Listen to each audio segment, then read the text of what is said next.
अपने पसंदीदा शो के फुल एपिसोड देखने के लिए अभी डाउनलोड करें दंगल प्ले ऐप।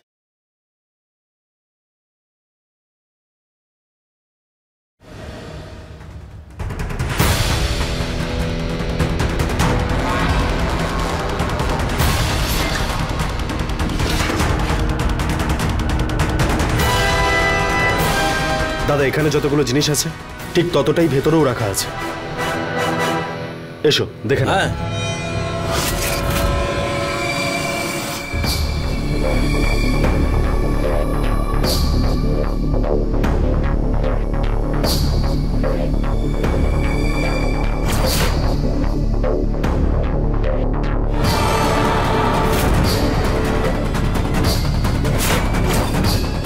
दीदी जानी ना আমার আওয়াজটা শুনেছে কি? আরে দাদা, এখানে যা জিনিস আছে ভেতরেও ততটাই থাকবে। হ্যাঁ, ছোট টেম্পুর মধ্যে সব জিনিসপত্র এটে যাবে। রাতে চলে আসবো, সব জিনিস নিয়ে যাব। ঠিক আছে, কিন্তু টাইম মতো চলে এসো। ঠিক আছে।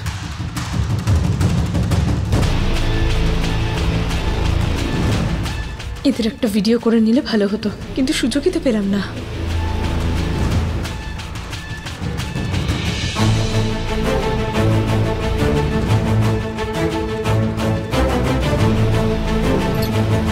লাকি ঠিক করে লক কর।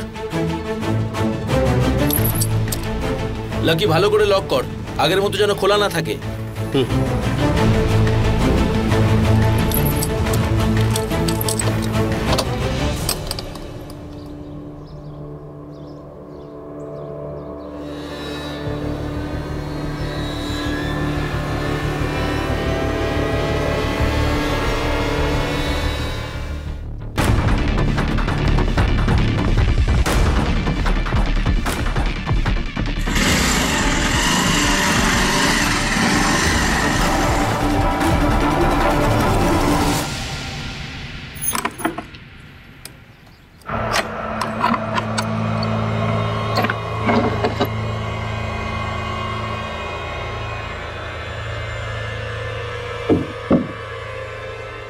দিদি বাইরে বেরিয়ে এসো, ওরা চলে গেছে।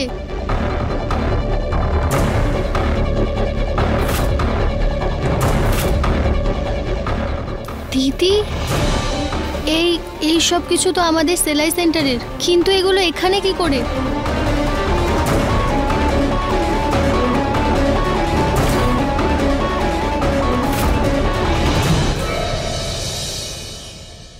শালু, কেন তুমি মায়ের বেকার শর্তে হ্যাঁ বলো? হ্যাঁ, মা শুধু শুধু এই কথাটা ধরে বসে থাকবে। বিশেষ ডোন্ট ওয়ারি, এখনো আমাদের কাছে সময় আছে পুজোর জন্য। আমি চেষ্টা করব ততদিনে মাকে মানিয়ে নেওয়ার। শালু, যদি তোমার মা আমার কাছে এরকম কোনো শর্ত রাখে তাহলে আমি তো কখনোই মানবো না এই শর্ত। বিশেষ বাবু, প্রথম কথা তো মা কখনো এরকম কোনো শর্তই দেবে না। আর দ্বিতীয় কথা, তুমিই তো বলো যে মায়ের রাগ একদম জলের বিন্দুর মতো। আর একটু অপেক্ষা করি না, এই দুটো পুজো আসার আগে আমি যতটা সময় আমি পাবো না, আমি চেষ্টা করবো যাতে মা আর বাকি সবাইকে মানিয়ে নেওয়ার। প্লিজ তুমি টেনশন নিও না। কি করে টেনশন নেব না শালু? আচ্ছা এসব ছাড়ো, তুমি তো নিজে কিছু বলবে না? ওই মেয়েটা কি বলছিল যে তোমার নাকি শরীর খারাপ হয়েছিল, কি হয়েছিল? আরে কিছু নয়, ওই ওষুধ খাবার পরে একটু ঘুম পাচ্ছিল, যেমন নেশা হয়ে যায় তেমন। চোখটা বন্ধ হয়ে আসছিল। আমি ভাবছিলাম ডাক্তারের সাথে কথা বলবো এই ব্যাপারে।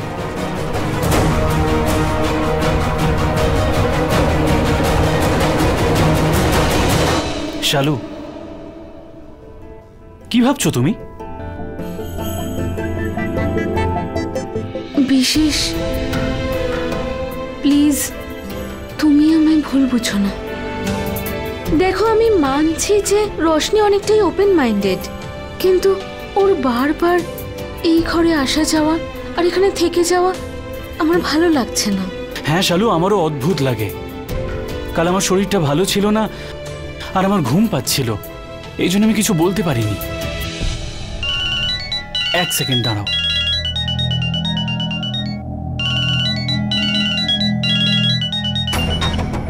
হ্যাঁ বন্ধু, হ্যাঁ নিশ্চয়ই, দেখা কর। কোন বন্ধু? কোথাও আবার রোশনি? হ্যাঁ একদম একদম ঠিকই। ওকে ঠিক আছে। আমিও কিসব ভাবছি কে জানে, হয়তো এটা আমার বিশেষের প্রতি ভালোবাসা, তাই ওর আশেপাশে কাউকে আমি সহ্য করতে পারছি না। Bye bye.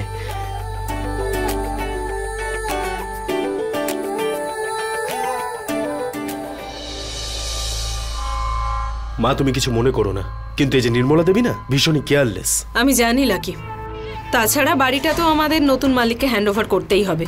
সব পেপারস তো অলরেডি দিয়েই দিয়েছি, শুধু চাবিটাই দেওয়া বাকি। তারপর সব প্রবলেমই সলভ হয়ে যাবে। ওকে?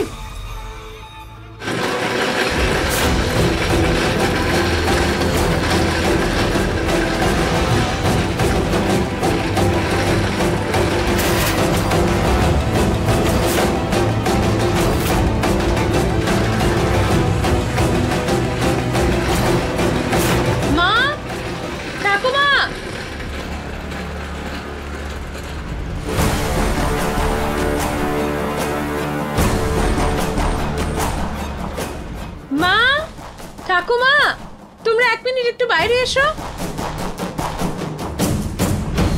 কি হয়েছে রে বুলবুল?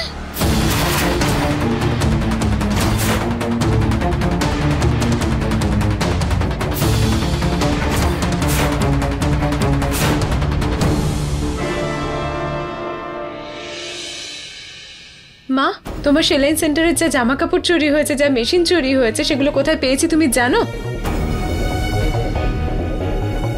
কোথায়? শান্তিনিবাসে, মানে আমাদের পুরনো বাড়িতে।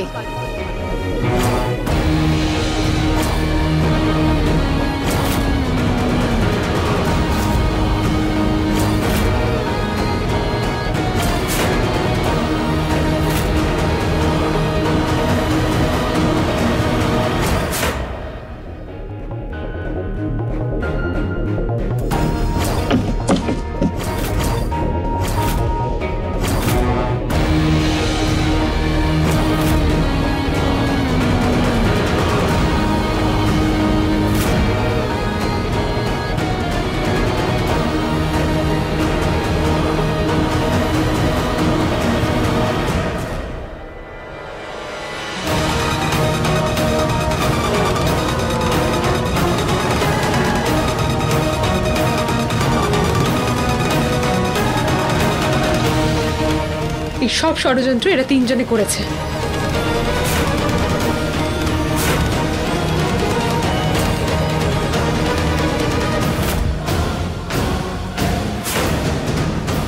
ললিতা,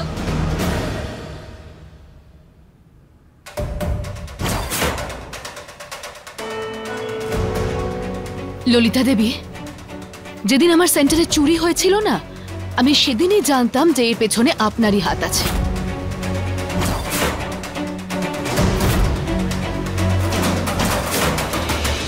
আমার বুলবুল যদি চাইতো তাহলে 2 মিনিটে আপনার মুখ থেকে সত্যিটা বার করতে পারতো, কিন্তু আমি ওকে আটকে রেখেছিলাম, কারণ আমি কোনো অশান্তি আর চাই না।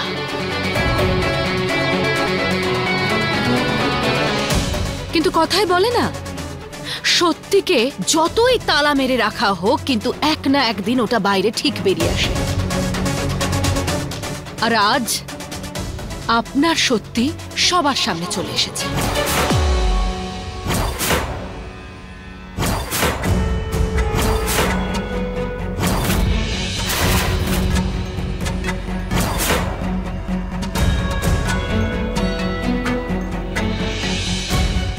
এবার বলুন ললিতা দেবী, নিজের পক্ষে কি কথা বলতে চাইবেন আপনি?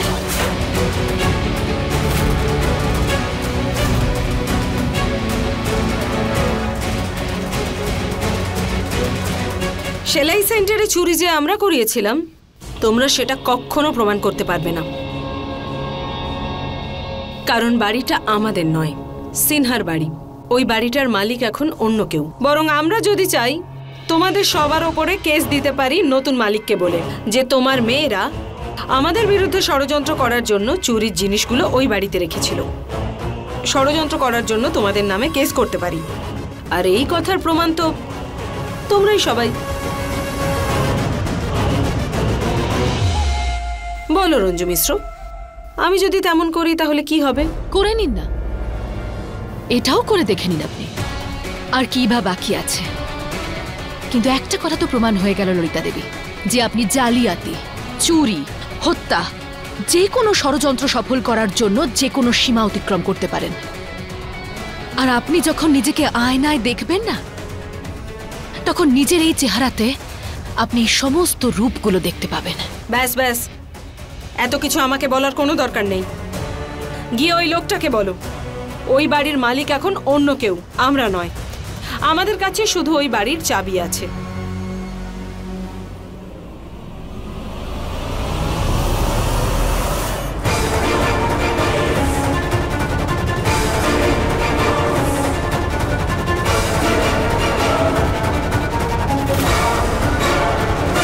আরে আসুন আসুন, আপনারই তো অপেক্ষায় ছিলাম, একদম টাইমে এসেছেন।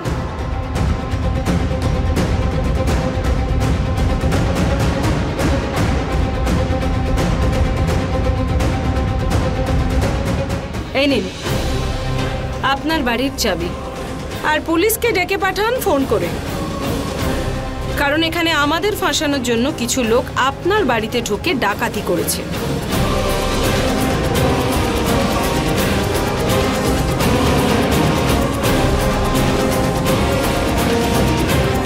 ললিতা দেবী, রাজেন সিনহা সব জানে যে কি হচ্ছে আর কি না।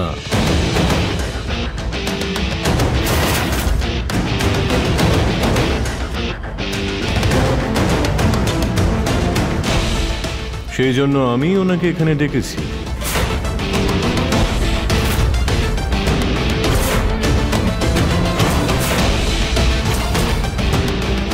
আপনি একদম ঠিক শুনেছেন ললিতা ম্যাডাম। আর ওই বাড়িটা রাজন সিনহার নামে নয়, রঞ্জু মিশ্রার নামে রয়েছে।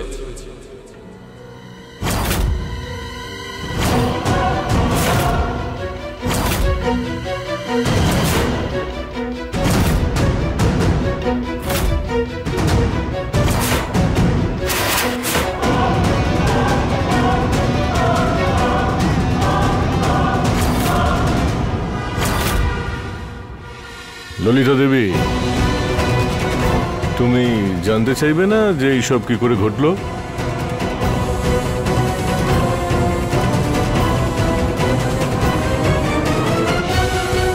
এইসব বাড়ির এক ছেলের জন্যই পসিবল হয়েছে।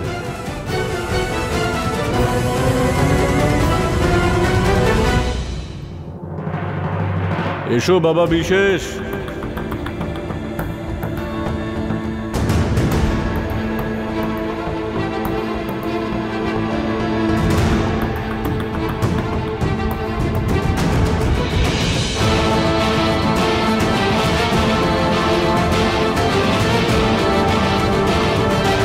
নমস্কার ম্যাডাম, আপনি যার নামে এই প্রপার্টি ট্রান্সফার করেছেন ও আমার বেস্ট ফ্রেন্ড।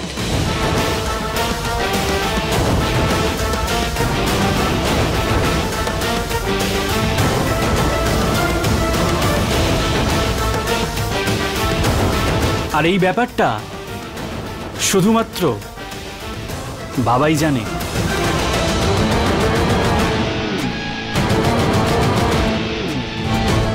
হসপিটাল থেকে সুস্থ হয়ে এসে আমি যখন বাবার সঙ্গে দেখা করতে এলাম, তখন এই শান্তিনিবাসকে ঠকিয়ে নেবার কথা আমি জানতে পারি।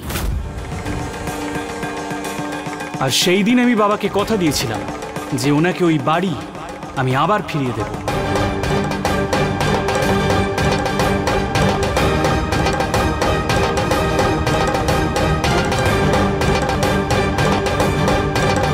ললিতা দেবী, আগুন নিয়ে খেলাটা তো তুমি শুরু করেছিলে, আর ওই খেলাটার জন্য বিশেষ আর আমি একজোট হয়ে গেছি।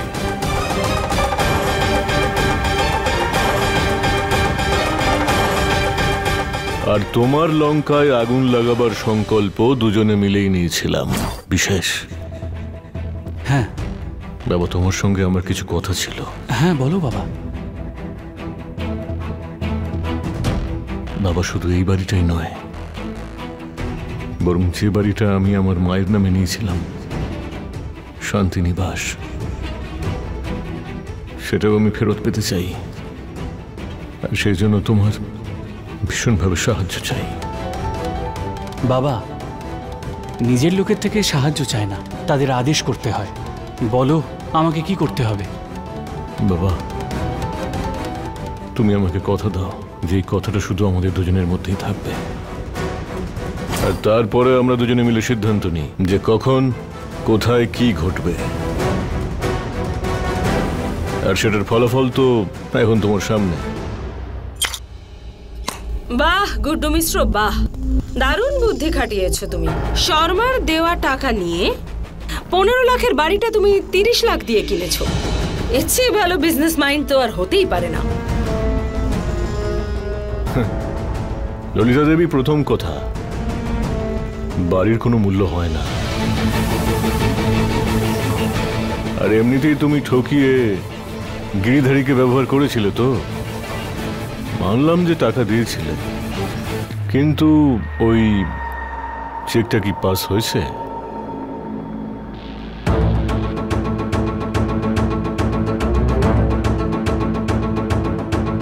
আমি রাজেন সিনহার কাছ থেকে ওই বাড়িটা নিয়ে রঞ্জুর নামে বাড়িটা ট্রান্সফার করে দিয়েছি।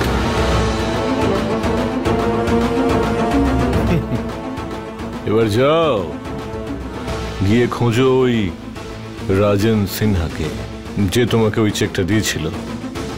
কারণ এখানে যিনি দাঁড়িয়ে আছেন উনি রাজেন সিনহা নন, রাজেন তিওয়ারি। আর তোমার কাছে যে চেকটা আছে তার উপরে তো রাজেন সিনহার নাম আছে।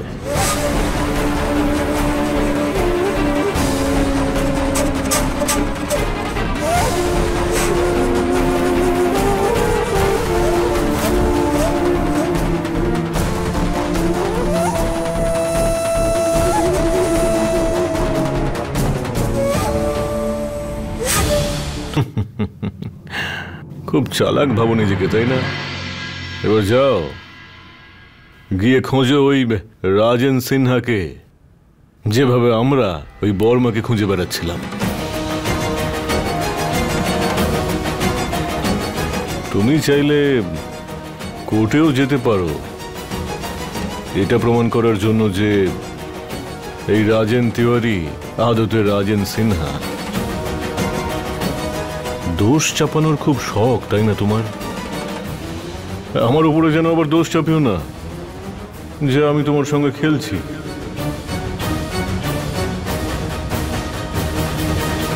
আরে আসল খেলোয়াড় তো তুমি, আমি তোমার সঙ্গে খেলতে পারি নাকি? আমি তো শুধু তোমার চালেই তোমায় বাজিমাত দিয়েছি। তুমি চাইলে ফ্রডের কেসও করতে পারো। সামনে দাঁড়িয়ে আছে, তুমি কিচ্ছু প্রমাণ করতে পারবে না।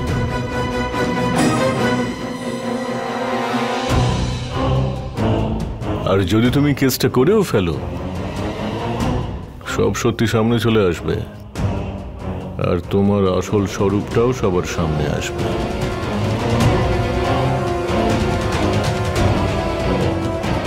রঞ্জু, চলো এবার খানিকক্ষণের জন্য ললিতা দেবীকে একা থাকতে দাও, যাতে উনি এটা ভাবতে পারেন যে ওনার পরবর্তী খেলা কি হবে।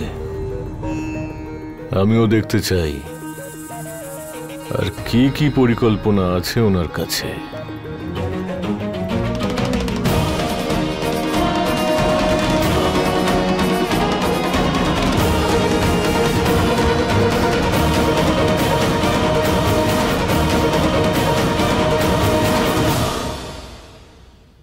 চলো।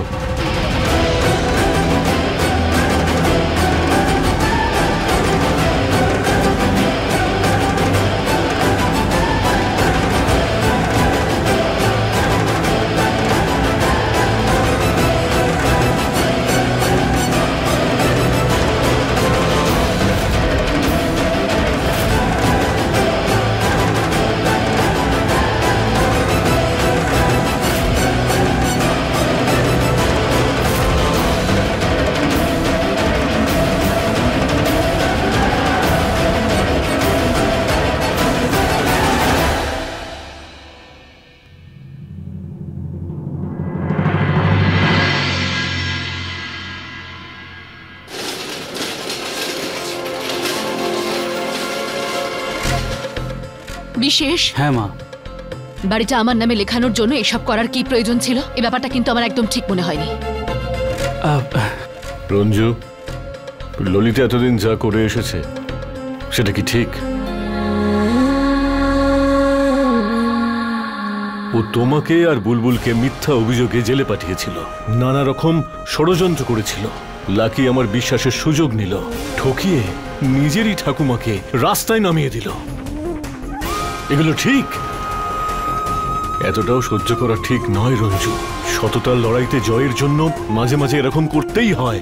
মিশ্রবাবু, আমি তোমাকে আগেই বলে দিয়েছিলাম, না আমি নিজে ভুল পথে হাঁটবো, আর না যারা ভুল পথে চলে তাদের পাশে থাকবো। আরে কি ধাতু দিয়ে গড়া তুমি রঞ্জু! ওই ললিতা তোমার গোটা জীবনে সব রকমের বিষ ঢেলে দিয়েছে, এমনকি তোমার আর মায়ের প্রাণ নেবার চেষ্টাও করেছে। আর তুমি ঠিক আর ভুল পদ্ধতির কথা বলছো? ও আমাকে ছোট করার জন্য সব আইন ভেঙেছে, আর আমি কোনো রকম আইন ভঙ্গ না করে সব করেছি। মিশ্রবাবু, আমি জানি ও যা করছে অন্যায় করছে। আমাদেরকে ছোট করার জন্য ও এখন নোংরা খেলায় নেমেছে, কিন্তু নোংরা পরিষ্কার করার জন্য কি আমাদের কেউ নোংরা হয়ে যেতে হবে? তুমি বলো।